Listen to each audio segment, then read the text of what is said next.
स्वागत है आपका फिर से हमारे इस चैनल पर MKB एजुकेशन पे। इसके पहले वाले वीडियो में हमने 2 डिजिट के वर्ग देखे थे।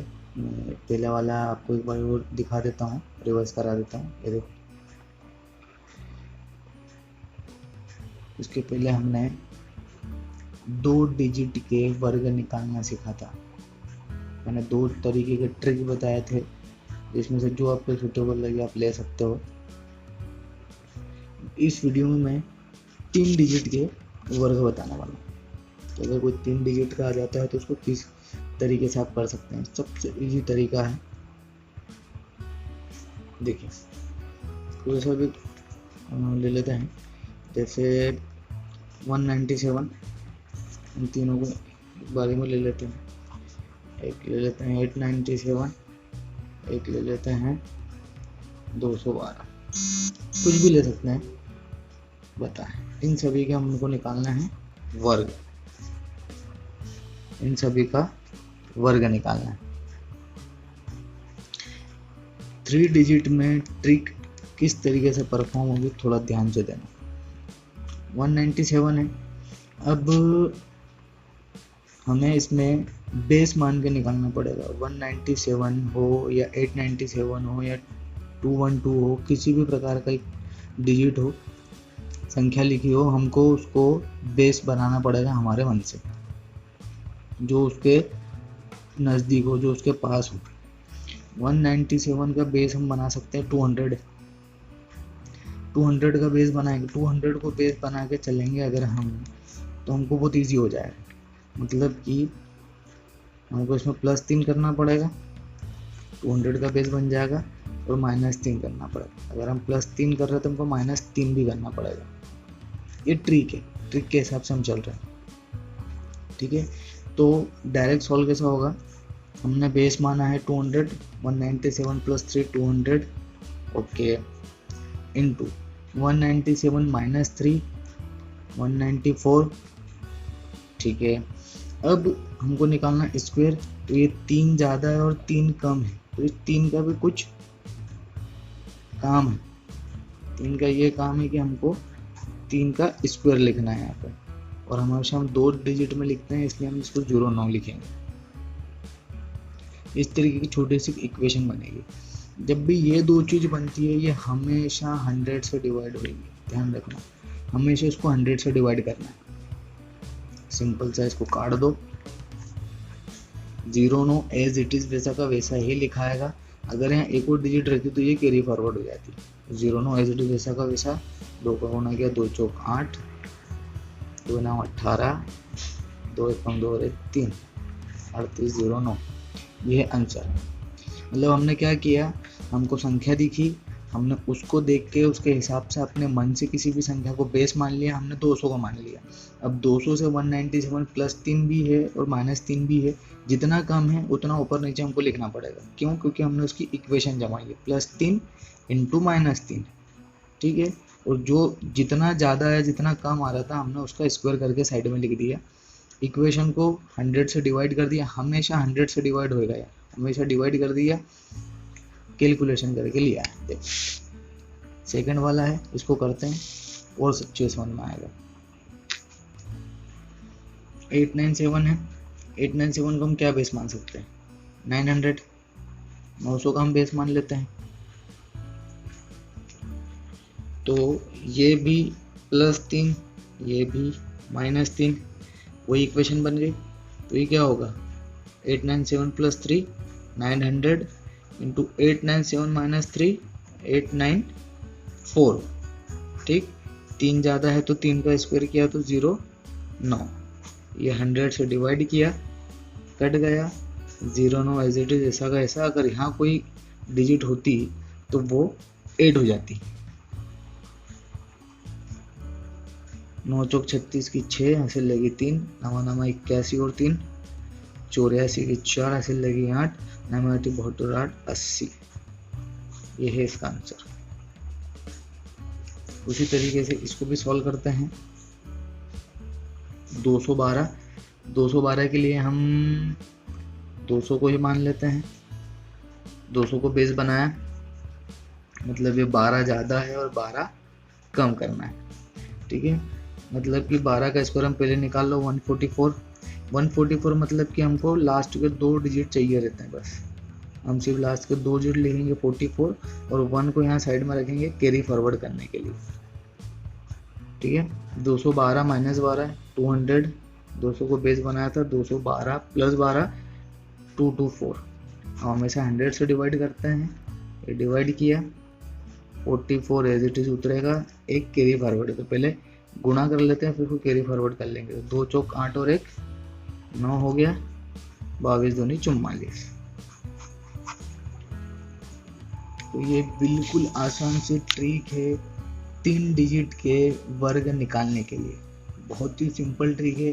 कितने भी प्रकार की, किसी भी प्रकार की आपको 3 संख्या दी गई हो, आप अपने मन से उसको बेस बनाइए। जैसे यहाँ बेस बनाया है, वो जितना कम है जितना ज़्यादा है उसका इनटू करके यहाँ रखिए, 100 से डिवाइड कीजिए, जितना भी कम और ज़्यादा हो उसका स्क्वायर यहाँ साइड में कीजिए।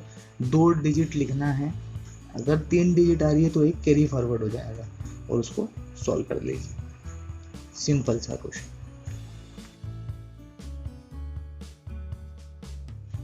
तो गाइस अभी तक हमने 2 डिजिट के वर्ग सीख लिए और 3 डिजिट के वर्ग सीख लिए। अब हमारा नेक्स्ट टॉपिक है वर्गमूल निकालना। तो वर्गमूल के भी मैंने कुछ क्वेश्चंस यहाँ लिख के रखे हुए हैं, जिसमें 3 डिजिट के वर्गमूल भी है, 4 डिजिट का भी और 5 डिजिट का भी। अब किसी के प्रकार का भी अगर आपके पास वर्गमूल आ जाता है निकालने के लिए, तो आप ये तीनों कंडीशन से निकाल सकते हैं। ठीक है, देखिए सबसे पहला काम क्या करना रहता है, कितने भी डिजिट का हो हमको लास्ट के 2 आइटम पकड़ने होते हैं, क्योंकि हम वर्गमूल निकाल ले इसलिए 2। जब घनमूल आएगा, घनमूल में 3 लास्ट के 3 डिजिट पकड़ते हैं।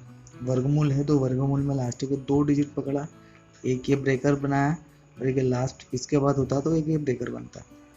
2 ब्रेकेट बनाए, 96 1, 2 अलग अलग बन गए। अब जो 96 का 6 है, हमको ये देखना है कि ये 6 किन 2 संख्याओं के स्क्वायर के एंड में आता है, अंत में आता है। किन 2 संख्याओं के स्क्वायर के अंत में आता है 6, किस किस के आता है, एक तो 4 चौक 16, 4 का स्क्वायर करेंगे 4 चौक 16 मतलब कि 6 आता है, और एक 6 का स्क्वायर करेंगे 6 6 36 मतलब तो भी 6 आता है। मतलब ये 4 और ये 6, ये 2 संख्या ऐसी है, 2 डिजिट ऐसे हैं जिनके स्क्वायर के लास्ट में 6 आता है। मतलब इस 6 को देख के तो समझ में आ गया कि हमारे पास जो ये 2 डिजिट या 3 डिजिट जो भी बनेगा उसका लास्ट में या तो 4 आएगा या 6 आएगा। ये चीज़ तो कंफर्म हो गया। ठीक है, तो ये चीज़ कंफर्म हो गया, 4 आ गया या 6 आ गया। हमको अब निकालना है पहली संख्या। पहली संख्या सिंपल सी 1 है, तो 1 ही आएगी। और मैं प्रूफ भी कर देता हूँ कि किस तरीके से होगा। क्या करते हैं हम कि जो पहली वाली अंक है, जितने भी डिजिट, हम ये देखते हैं कि किसके स्क्वायर के पास में। 0 का तो कोई स्क्वायर होता ही नहीं, 1 का स्क्वायर 1 ही होता है और 2 का स्क्वायर 4 होता है। तो 2 का स्क्वायर 4 मतलब कि 2 का स्क्वायर 4 मतलब 4 1 से बहुत ज़्यादा बड़ा होगा। मतलब 1 का स्क्वायर 1 के करीबी होगा, इसलिए हम लेंगे सिर्फ 1। ठीक है, ये आ गया हमारा पहला वाला डिजिट। अब हमको उसका नेक्स्ट निकालना है कि यहाँ 4 आएगा या 6 आएगा। तो हम कैसे उसको फाइंड करते हैं कि जो 1 आया है, जो भी डिजिट आया है उसका नेक्स्ट वाली जो संख्या गिनती में आती है उसका साथ इंटू करते हैं, 2 एकम 2। अब यहाँ जो संख्या आती है, ये संख्या और इस वाली संख्या से ज़्यादा है या बड़ी, ये देखा जाता है। तो हमारे पास जो 1 है, 1 2 से कम है, ये कम है इसलिए हम कम वाले डिजिट को यहाँ रखेंगे। मतलब कि ये 14 का स्क्वायर है। ठीक है, नेक्स्ट देखते हैं तो और समझ में आ जाएगा अच्छे से। 5184 का स्क्वायर निकालने को बोला है। जिस तरीके से हमारी विधि के हम लास्ट के 2 पकड़ते हैं, उसके बाद यहाँ जितने हो उतने पकड़ते हैं। लास्ट के 2 देखा, लास्ट में 4 है, 4 देखा कि किन किन के स्क्वायर के बाद किन किन का स्क्वायर जिसका लास्ट में 4 डिजिट आते हैं। तो 2 दूनी 4 और 2 अट्ठे 16, 8 2 64, सॉरी 2 दूनी 4 और 8 2 64। देखिए 2 दूनी 4 मतलब 4 आया और 8 2 64 मतलब कि ये 4 आया। एक चीज़ आपको बता दूं कि अगर आपको ये ये ढूंढने में परेशानी आ रही होगी किस किस के आखिरी में आता है। आप 2 का देखोगे, 3 का देखोगे, 4 का देखोगे, 5 का देखोगे, तो एक किसी भी अंक का देख लो। जैसे आपने 4 देख लिया, हाँ जी समझ में आ रहा है कि 2 के स्क्वायर के एंड में 4 ही आता है, तो अगली संख्या जो होगी उसको 10 से माइनस कर दो, क्योंकि आप ये देखना हमें जितने भी निकालते हैं इनका सम 10 ही होता है। तो अगर आपने एक संख्या निकाल ली तो दूसरी ऑटोमेटिक ही निकाल लोगे कि हाँ भैया यहाँ 4 है तो ये 6 ही होगा, क्योंकि 10 में से 4 गई 6, 10 में से 2 गई 8, क्योंकि इन दोनों का सम हमेशा 10 ही निकलता है। तो आपने अगर एक डिजिट निकाल लिया तो दूसरा ऑटोमेटिक आपसे निकल जाएगा, आपको देखने की जरूरत नहीं होगी कि 3 का आएगा कि 4 का आएगा कि 5 का आएगा। ठीक है, तो ये 2 और 8 निकल गया। अब हमको इसको समझ में आया कि हमारा जो सेकंड वाला डिजिट जो बनेगा वो या तो 2 होगा या तो 8 होगा। अब हमको पहला वाला डिजिट निकालना है। हमको ये देखना है कि ये जो है संख्या ये किसके स्क्वायर के पास में पड़ रही है। 66 और 749 के पास पड़ रही है, मतलब 7 हमने लिख दिया। ये 749 के पास पड़ रही है मतलब 7 लिख दिया। हमको एक डिजिट मिल गया। हमको अगली संख्या देखनी है तो हम क्या करेंगे, इस 7 को इसकी गिनती में जो अगली संख्या आएगी उससे गुणा कर देंगे। 7 अट्ठे 56। अब हमारा जो 51 है इस 56 से कम है या ज़्यादा है, कम है, इसलिए हम छोटी वाली संख्या उठाएंगे, मतलब कि ये 72 का स्क्वायर है। अब उसी प्रकार से हम यहाँ पर करेंगे बहुत ही जल्दी से, तो समझ में आ जाएगा। हमको सिर्फ लास्ट के 2 डिजिट चाहिए स्क्वायर में, बाकी यहाँ जो हो हम उसको एक बनाएंगे। हमको यहाँ 2 डिजिट चाहिए। ठीक है, 9 किस किस के आखिरी में आता है, जैसे 3 तिया 9। अब देखो दूसरी निकालने की जरूरत ही नहीं है, 10 में से 3 गई 7, 7 7 49 ऑटोमेटिक आ गया। अब या तो 3 आएगा सेकंड डिजिट या तो 7 आएगा। ठीक, ये चीज़ तो हमने फाइंड कर ली। 106 किसके स्क्वायर के पास में आता है, 10 का स्क्वायर 100 और 11 का 121 ज़्यादा हो जाएगा, मतलब 10 का स्क्वायर 100 मतलब कि 10 के करीब आता है। 10 के बाद अगली संख्या क्या है 11, मतलब कि 110। 106 110 से कम है या ज़्यादा है, कम है, इसलिए कम वाले डिजिट 103। ये हो गया आपका वर्गमूल। अब आपके पास चाहे 3 डिजिट का है, चाहे 4 डिजिट का है, चाहे 5 डिजिट का है, आप आसानी से वर्गमूल निकाल सकते हैं। ठीक है, अगर वीडियो अच्छा लगा हो तो प्लीज़ इसे लाइक करें और सब्सक्राइब करें।